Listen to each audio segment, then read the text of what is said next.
Before the headlines about arrests, courtroom appearances, and canceled fights, Adrien Broner was supposed to be boxing's future. Coaches in Cincinnati still remember the wiry kid who glided across the canvas with a grin that dared you to doubt him. By 13, he was already a gym legend.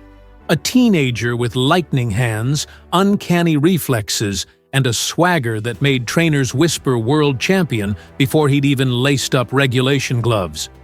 Broner's amateur resume remains staggering. Roughly 319 wins against only 19 losses. Those numbers were more than bragging rights.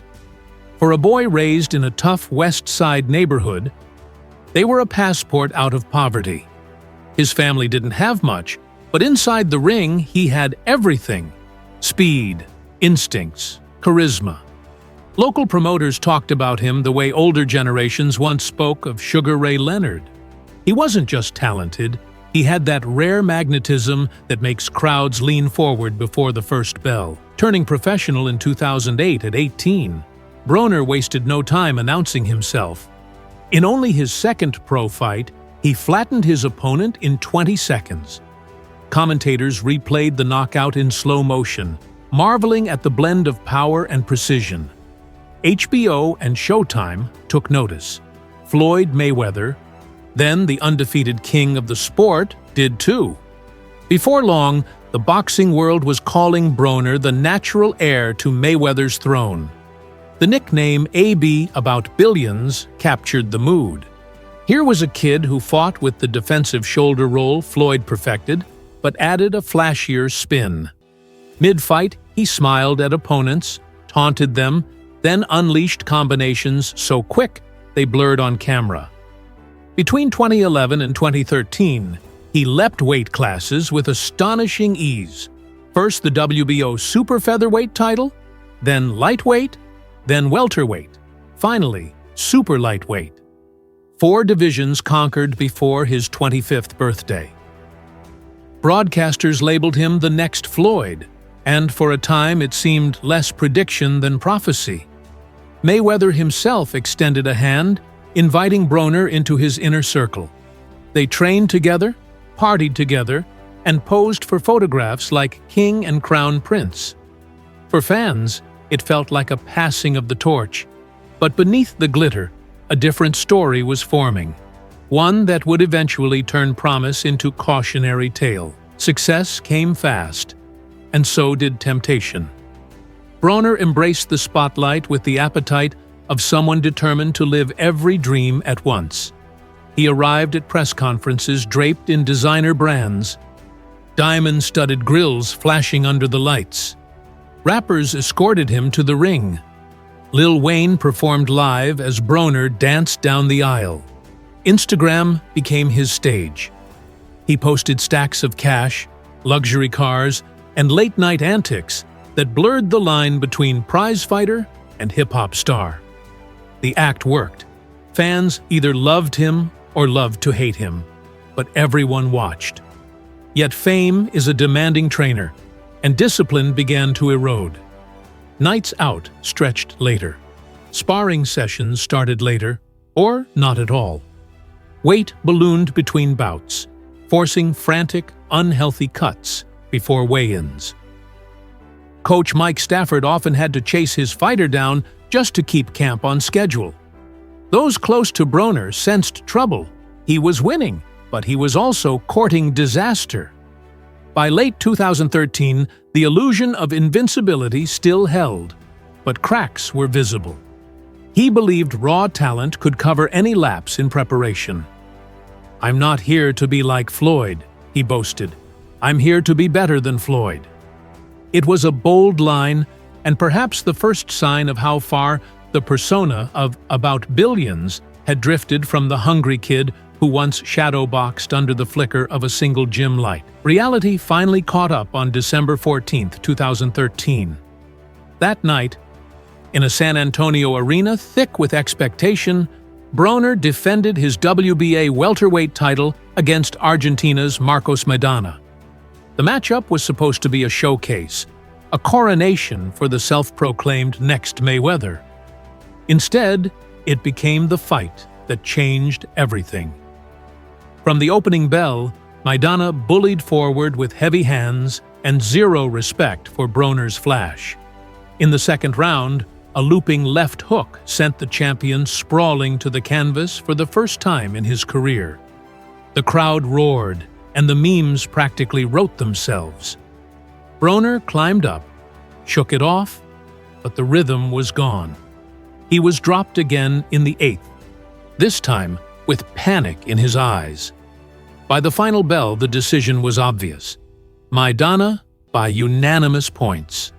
Broner bolted from the ring without a word. Cameras caught him leaving the arena in tears. The internet erupted. Highlights, GIFs, and relentless jokes spreading faster than the fight itself. Overnight, the aura of the untouchable prodigy was gone.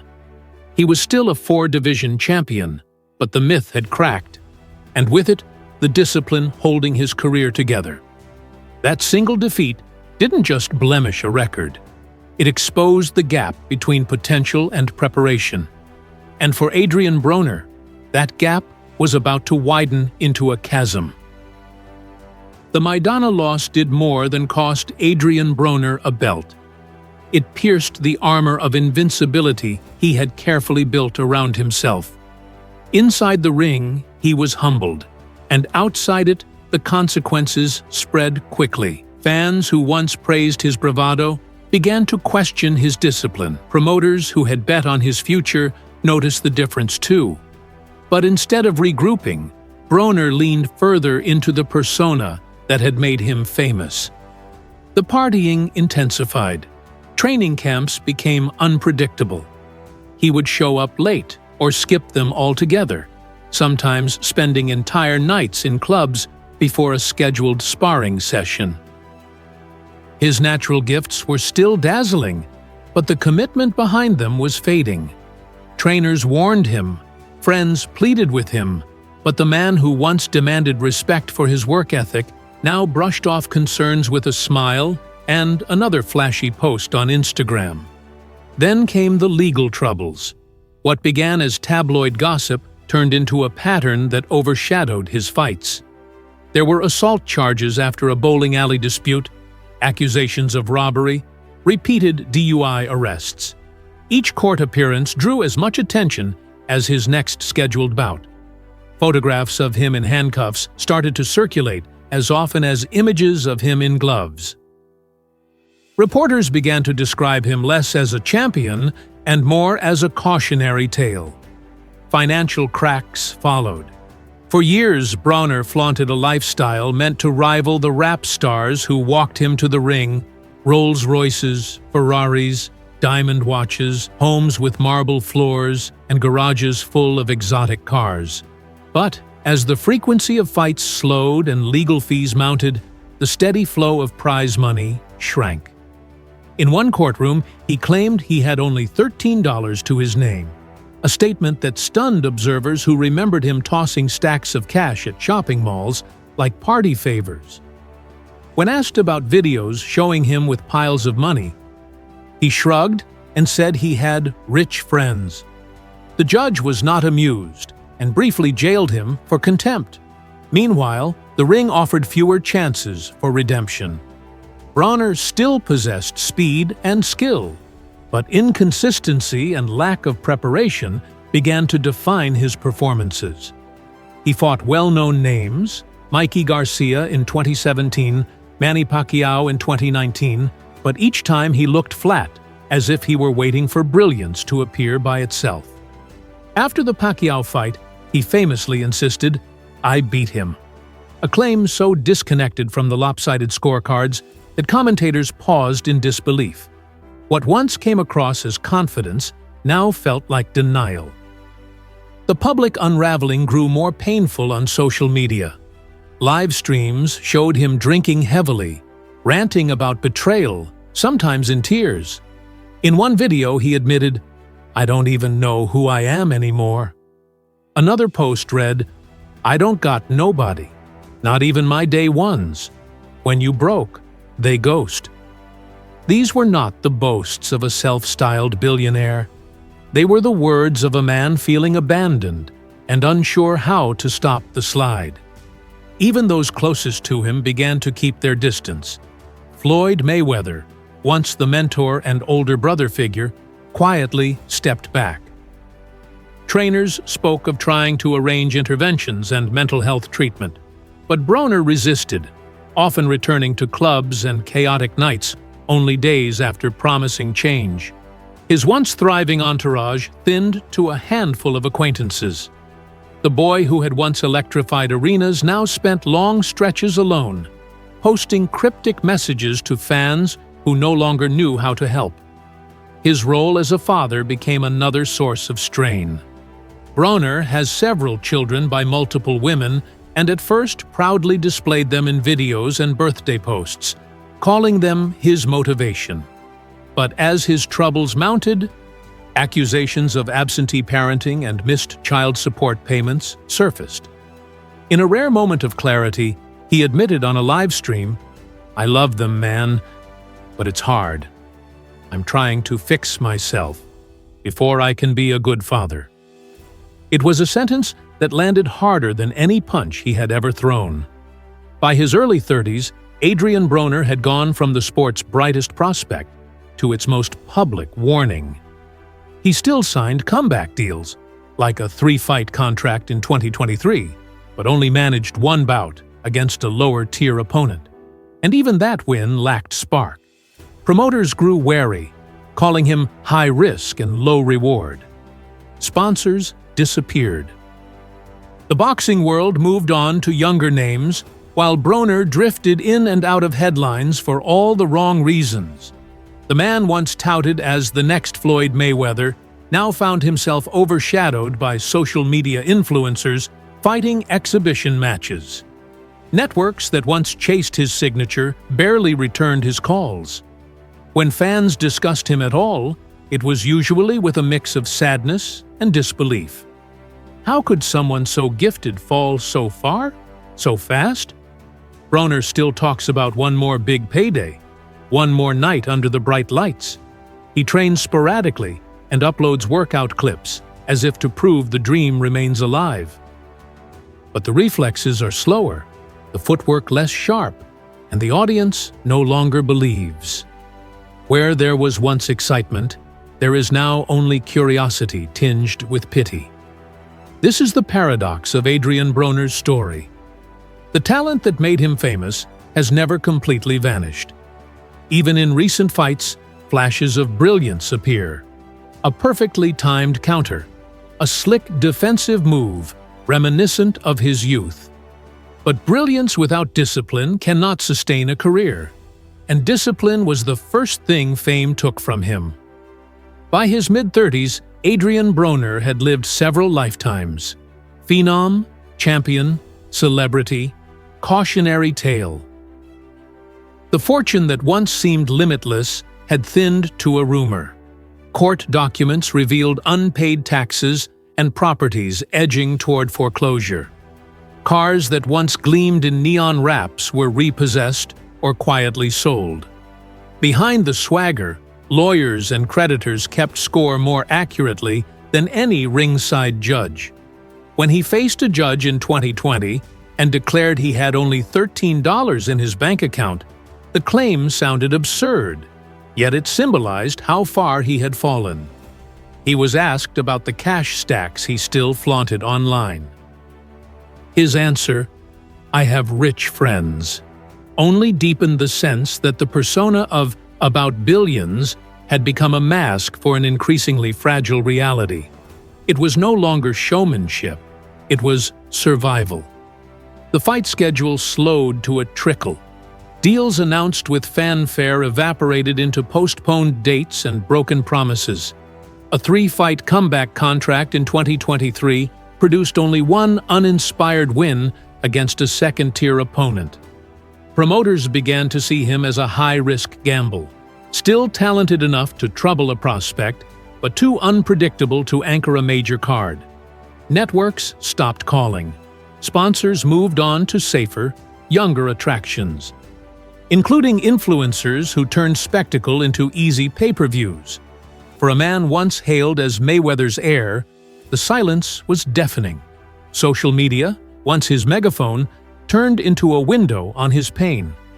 Followers watched a man veer between bravado and vulnerability. Some nights he posted training clips and declarations of redemption. Other nights he went live while drinking heavily, voice cracking as he spoke about loneliness and betrayal. "I don't even know who I am anymore," he admitted during one late-night stream. Fans who had cheered his rise now sent messages of concern. A few urged him to step away from boxing and focus on his health. Others simply watched, unsure if anything could reach him. Family, once his anchor, reflected the turmoil. Broner has at least 7 children with multiple women. In his early career, he presented fatherhood as his motivation, showering his kids with gifts and attention. Over time, that image fractured. Several mothers of his children accused him of absence and unpaid support. During one candid broadcast, he said, "I love them, but it's hard. I'm trying to fix myself before I can be a good father." It was a moment of honesty that cut through the noise, revealing a man aware of his failures, yet uncertain how to correct them. Even his most famous connection, the mentorship with Floyd Mayweather, faded to a distant echo. The man once welcomed as "Little Bro" was no longer invited to train or celebrate. Mayweather offered no public criticism, just silence, which in boxing circles speaks louder than words. For Broner, who had built much of his identity around that friendship, the distance seemed to sting more than any punch. At 35, Broner remains young by everyday standards, but old in boxing years. Reflexes dull. Punches lose snap. The sport is unforgiving. And memories of past brilliance fade quickly when a fighter no longer performs. No documentaries celebrate his prime. Hall of Fame debates rarely mention his name.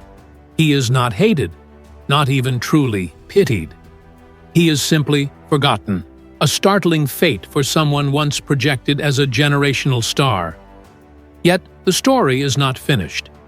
Boxing history is full of unlikely comebacks. George Foreman reclaimed a heavyweight title at 45. Mike Tyson returned to exhibition bouts in his 50s. Broner still flashes the skills that made him special. A quick shoulder roll, a sudden counter left, the sly grin after a clean shot.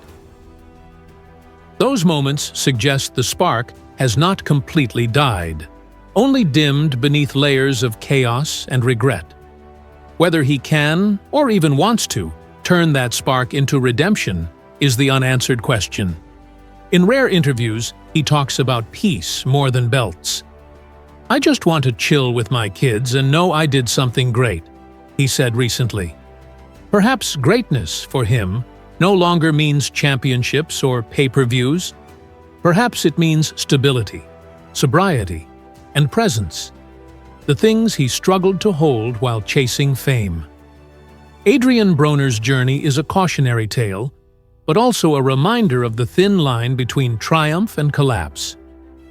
He was once the heir to boxing's throne, a 4-division champion with speed, power, and charisma to burn. He had the world's attention and the means to keep it. Then he lost the discipline that made it possible. The ringside lights dimmed, the entourage scattered, the billions vanished. Today, he stands at a crossroads few imagined a decade ago. Not the next Mayweather, not a headline attraction, but a man confronting the cost of choices made in youth and the possibility of a quieter, humbler future. Whether he embraces that future or keeps chasing the echoes of his past is his decision alone. What remains is the undeniable truth that talent, no matter how dazzling, is never enough without the relentless work and the wisdom to protect it.